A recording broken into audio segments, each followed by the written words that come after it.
Now let's just go a little further in analyzing it. So we see that it begins on the fifth note of some major scale. And what does it do? It goes up above that note, and then it jumps up to the root of the scale and comes down to the seventh note.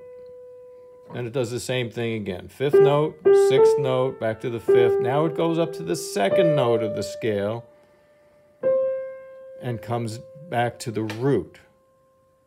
And then finally, we're getting wider and wider. We've jumped to fourth, we've jumped to fifth, and now we finally jump an octave, which is very exciting compared to the other two.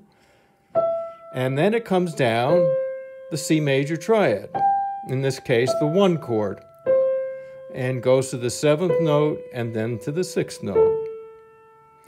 And the chord implied here is an F at that point. So naturally, the melody goes up to an F and then proceeds from there. And the F, being a dissonant in the key of C, resolves down to the E, right? And then to the root, and then the second note, and then the root.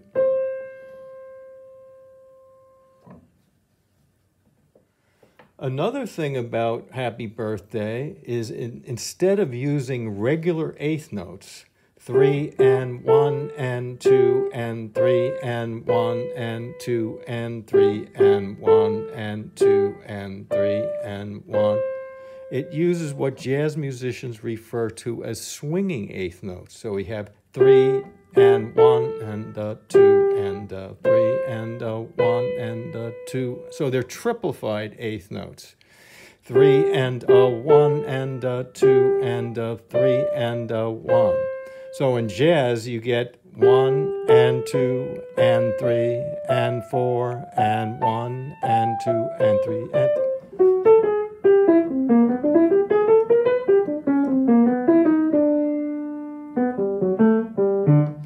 So you get these things called triplified or swinging eighth notes. And a good way to practice these would be to put the metronome on at about 152, and 3 of these equals a beat. So we have 1 and 2 and 3 and 1 and 2 and 3 and 1 and 2 and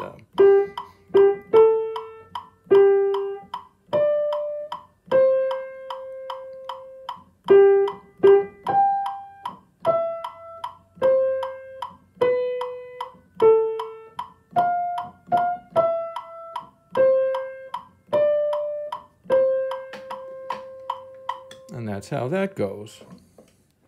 Now, if you really want to get technical and work on your fingers and see which fingers work better than other fingers, there's no better way to do it than to repeat one finger like I did. So you could do this with all your different fingers. For instance, you could take your thumb. Don't worry about connecting anything. But just get a good sound on all of the notes.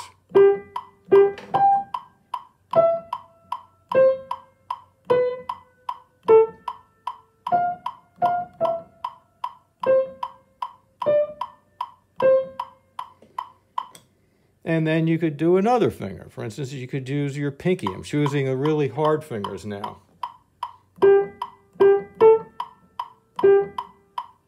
Normally, you'd use these middle fingers.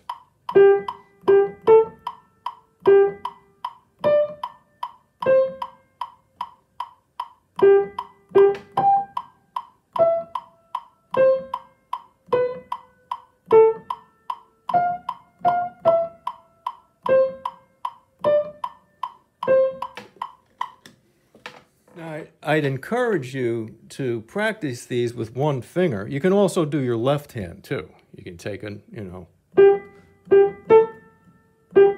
fourth finger of the left hand. So you can use all your different fingers and try it out, and you'll see certain fingers are much harder to use than other fingers. The other cool thing about practicing this way, and what I mean is one finger playing staccato, is the notes are much more pointed and distinct and are much more likely to register in your brain than if you did something like this.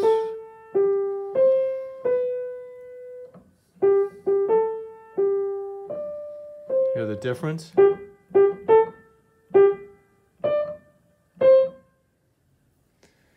And when you think about it, this is how a vibraphonist plays, you know? They pick up their two sticks, have their two sticks, and they go.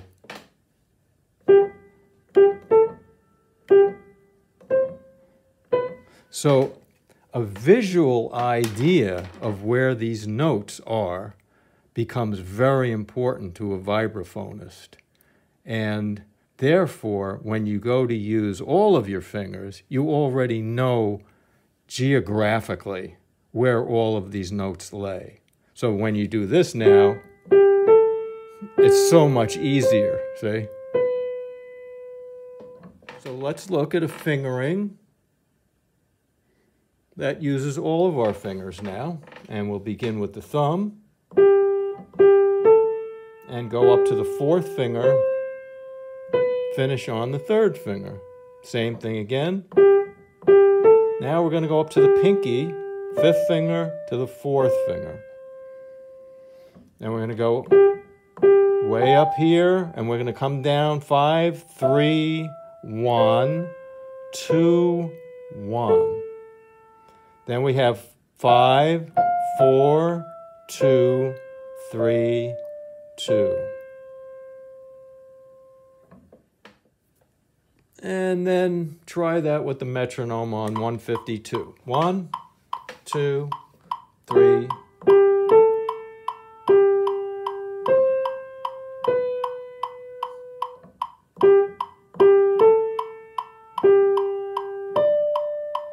Get off.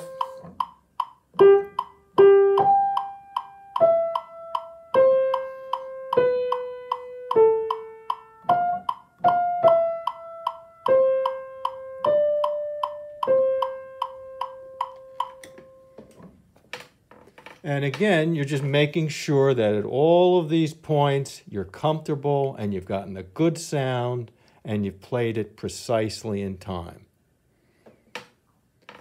Okay, now we're going to add some chords in the left hand. And our first chord is going to be a 1 chord, C major in second inversion. See, it sounds really nice. Then, this B coming up implies a G7th, right? But since we have the B up here, which is the third, we don't need the third down here in the left hand, so we'll get a much cleaner sound without the third down here. Let's try that again.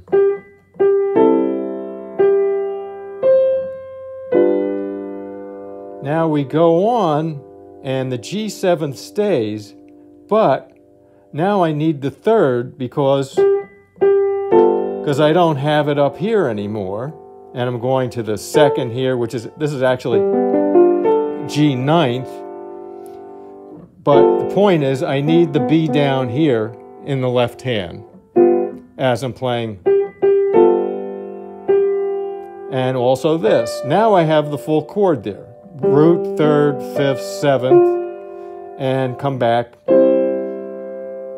to C major in second inversion. Now I bring the camera back even further because we're at this point in the song. It still requires a C triad in the left hand, but how about we use something different? Because the next chord after C is going to be F. So how about instead of a second inversion C chord, we have a first inversion C chord down here, and we're hearing this E, which is eventually going to resolve up to this F.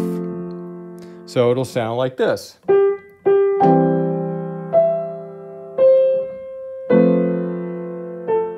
See?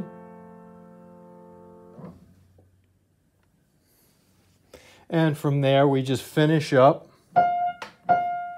We we go back to the second inversion C chord, G, C, E, and then same thing as before. Since we have a D here in the melody, we need the third down here. And we don't need to double that D like that. So this way we have all four notes of the G7th, root third, fifth, seventh, and then we're just going to resolve to a C, E, and a C.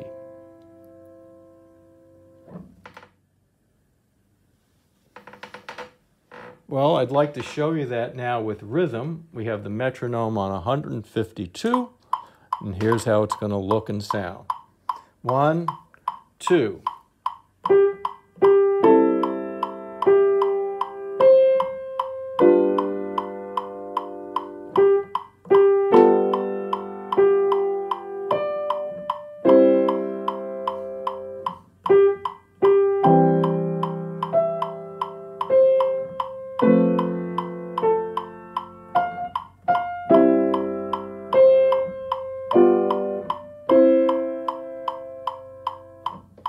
There's one thing that I forgot to cover when we were at this point. So you have your first inversion C chord there with 5, 3, 1, right? Then play your F chord right there with 4, 2, 1. Okay? And then back to second inversion and that. So that's it for our introduction to Happy Birthday, and I hope to see you next time. Have a great day.